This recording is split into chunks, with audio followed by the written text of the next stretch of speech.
morning everyone. We the students of BSc Microbiology second and final years from Government Degree College Siddipet Autonomous were going to present our project entitled A Millet-Based Fermented Food, a novel probiotic for developing countries with special reference to Siddipet, Telangana. Our project was going to be presented by myself, K. Nagasayasri, A. Bharat, M. Deekshit, B. Priyanka, A. Himaja and K. Naveen Kumar. Our project was supervised by our supervisor, Dr. P. Pallavi ma'am. Now I am going to introduce our topic. Millets are small seeded grains which are cultivated worldwide as cereal crops. Millets are rich in nutrients like it contain dietary fiber, calcium, potassium and etc.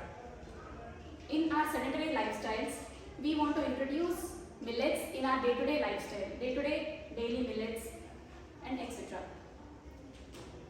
As per our concerned topic, fermented food, probiotics are non-pathogenic organisms which help flourish the gut bacteria. And our next slide will be continued by A. Himaja. Relevance of the topic. We have only chosen this topic. The reason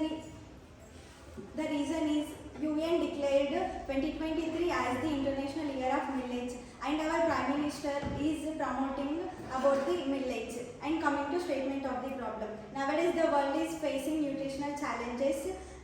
Agriculture land with irrigation facilities has been exploited to maximum. Because of this exploitation, we need to more focus on dry land. So to this problem, millets cultivation can be a solution, and the millets alternatives of wheat and rice. In that, probiotics can be isolated from probiotics can be isolated from the fermented millets. The probiotics are the living microorganisms which are useful to our health. They has been used in developing countries. And next, coming to aims and objectives of this topic. To identify the probiotics from the fermented millets, to characterize those probiotics by using biochemical test, to evaluate the antimicrobial properties from isolated microorganisms in fermented millets, and the last one is to bring awareness among the people about the importance of millets. And next will be continued by Deekshit. Review of literature. Microbial quality and storage stability of millet-based high-fiber food mix was done by Geeta et al. In 2019. And fermented millets have increased the amount of micronutrients and vitamins like riboflavin and niacin and thymine has been observed by Sani et al. In 2019. Methodology. First of all, we have done the survey in our Siddipet district, and according to that, we have selected 4 types of millets. And this we have by the from the random sampling process, we have collected 4 types of millets from the merchants. After that, we have done fermentation process based on water and milk. After the overnight process of fermentation, we have done cereal dilutions, and isolations were done by spread plate method. And pure culture, after the obtaining of the pure cultures, we have stored them in agar slants. And we have checked the acid concentration and pH values by acid-base titration and by using the universal indicators. Next, identification and characterization was done by the biochemical testers by according to the Burgess manual.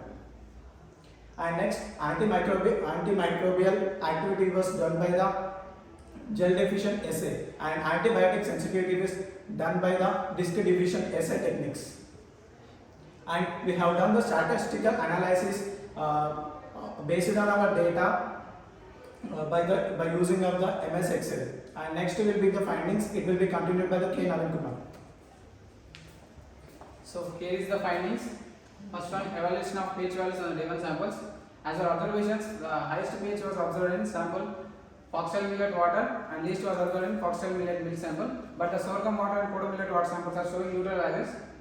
Next one is college identification. In day samples, we observe highest college in kodo millet milk sample, and least one is foxtail finger millet water sample.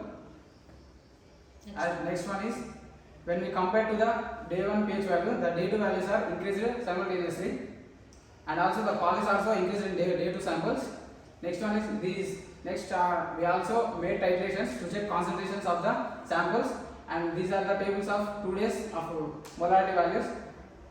This is the graph, and we take it. This table shows the course and source of the given samples, and also we done biochemical tests on the given samples. Mostly are gram positive, and also we done antibiotic sensitivity on the given samples by using 4 antibiotics.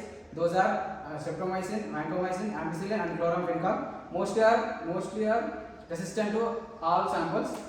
And finally we done antibacterial activity on the samples. We taken bacillus as gram positive and E. coli as gram negative. In bacillus, highest was observed in sorghum millet water sample, least was observed in finger millet milk sample. In E. coli, highest was observed in sorghum millet water milk sample, and least was observed in foxtail millet milk sample. Next will be considered by my friend Priyanka. Conclusion and suggestions. Millets are the richest source of nutrients.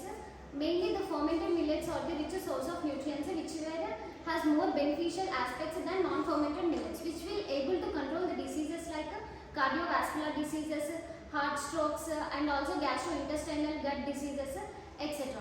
These fermented millets has the probiotics which are very healthy for the human source. They are the Streptococcus, Bacillus species, Leuconoster, some other bacteria which are very healthy for the human source. As per our project primary, we will consume the millets in our dietary plans at least twice or thrice in the week. So as per our project we concern and we suggest that each and everyone in our world are using the millets nowadays. So we are suggesting that each and every people in our district, we are referred to district, have to eat the millets in a fermented form. And also through the awareness, through this project we are being aware for the people. We done the fermented food festival based on the millets in our college, and also survey wherever we done in our district of Siddipet.